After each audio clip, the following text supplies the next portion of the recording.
So many people are going to disagree with me on this, but I stand by it, and I'm going to do my best to explain my mentality on it.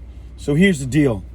Man, screw your plan B. We don't believe in plan B. Plan B isn't where we want to go. And what do I mean by that? So my son wants to be in the NFL. He says, Daddy, I want to play in the NFL. Like, that's his dream. That's what he wants to accomplish. And when he tells people, a lot of people say, well, what's your backup plan? What are you going to do if that doesn't work out? And they say things like, very few people, like less than 1% of the people that actually try to make the NFL actually make it. And I just don't believe in that conversation. I don't believe in that. And I've had to explain it to him and walk him through it, and other people too, to help them understand. And here's what I mean. Screw your plan B. Screw your backup plans. I don't believe in it. Here's the reason why. So he comes to me and he's crying one day, and I'm like, what's wrong? And this is years ago when he was younger, and he started telling people about his dream. And people started asking about his backup plans, and he said, Dad, nobody believes in me. And I said, buddy, that's not true. Well, he said, everybody I tell, they keep on asking me, what are you going to do if that doesn't work out? So they don't believe in me. I said, that's not true. I said, what it means is, number one, they love you. They love you, and they're telling you something that they believe is going to help you, and that's not a bad thing. So number two, when people talk about a plan B or not being able to make plan A or things like that, what they're doing in their mind is they think through the process. Oh, the NFL, oh, that's a big goal, oh, it's going to be hard. And they think to themselves like, I could never make it in the NFL, or I wouldn't make it in the NFL, or whatever their limiting beliefs are. They're projecting that on you.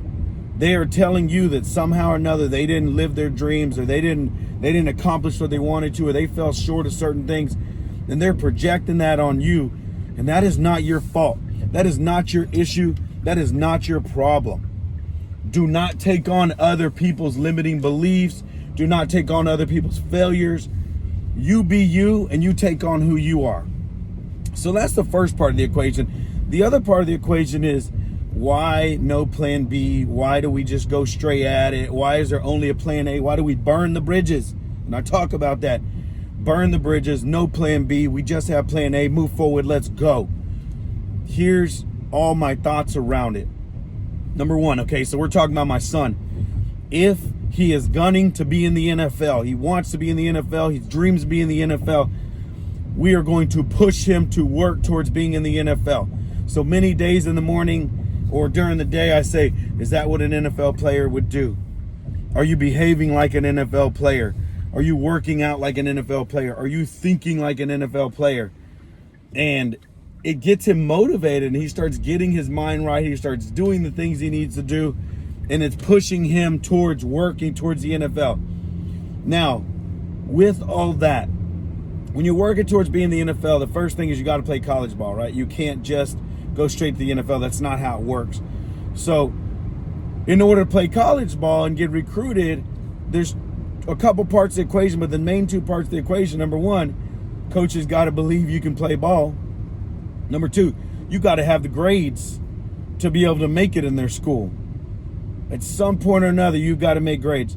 So what we're doing is we're forcing him to be really good with his health, right? He's got to work out. He's got to train. He's got to put the right foods in his body. He's going to work in that direction.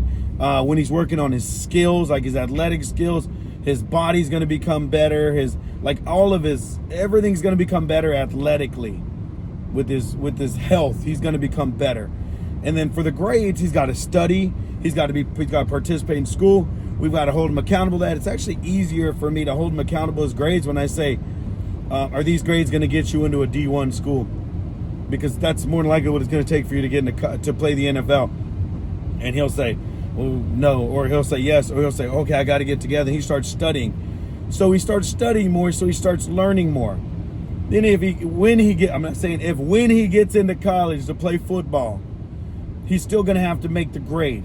And while he's there, he's going to network, he's going to meet people, so he's going to be getting academic, he's going to be meeting people, he's going to be building a network, he'll get his degree, which will help him in life as well, and he will also be working on his body still and his health. That's good stuff. He's going to be an athletic specimen. All these things. He's going to increase his value. The NIL deals, he may make money off of that too. Who knows? Tell me what's bad about getting better grades, becoming more academic, keeping your health in check, building networks, getting a degree. What's bad about those things? Nothing. But those are all the things it takes. Those are byproducts of working your butt off to becoming an NFL player. So if we're pushing him towards all these things and we are saying no plan B, strictly plan A, naturally in your pursuit of plan A, in your pursuit of greatness, in your pursuit of huge dreams, you're naturally going to begin to accomplish other amazing things. You're naturally going to start to put together great opportunities, great relationships. You're naturally going to build better health. All these things are starting to happen for you. So you don't need a plan B. You need to work plan A so well that naturally plan Bs are going to show up everywhere. But do not focus on plan B, because plan B is a distraction from plan A. Plan B can often be seen as sabotage from plan A. It's like I'm married, but there might be this side chick over there that I can think about. No. I'm committed to my wife for the rest of my life. There is no plan B. There is no side chick. There's no other opportunity. It is strictly me and my wife, because that's what we committed to. 22 years of marriage and the rest of our lives. That's what we're doing here. No plan B. Burn the bridges. That is commitment. And when you commit like that, you become a better version of yourself. When you commit like that, you commit to all kinds of other things that make you better. So you don't need a plan B. Just focus on plan A and watch the plan B show up if you ever need them. But I pray that you focus so hard on plan A and you don't short your change and you don't take shortcuts, that you accomplish plan A. And in the pursuit, you become a better version of yourself. And if the minute chance that you don't make it because you did everything you were supposed to do, plan Bs will be all around you and you don't have to worry about that. But don't focus on that crap. Keep gunning for plan A. Maybe some of you guys agree with me. Maybe you'll completely disagree with me. It is what it is. This is my thought process. This is my belief. I'm going to push my son to go for his dreams and his goals. And whatever happens, happens. I love him. I support him.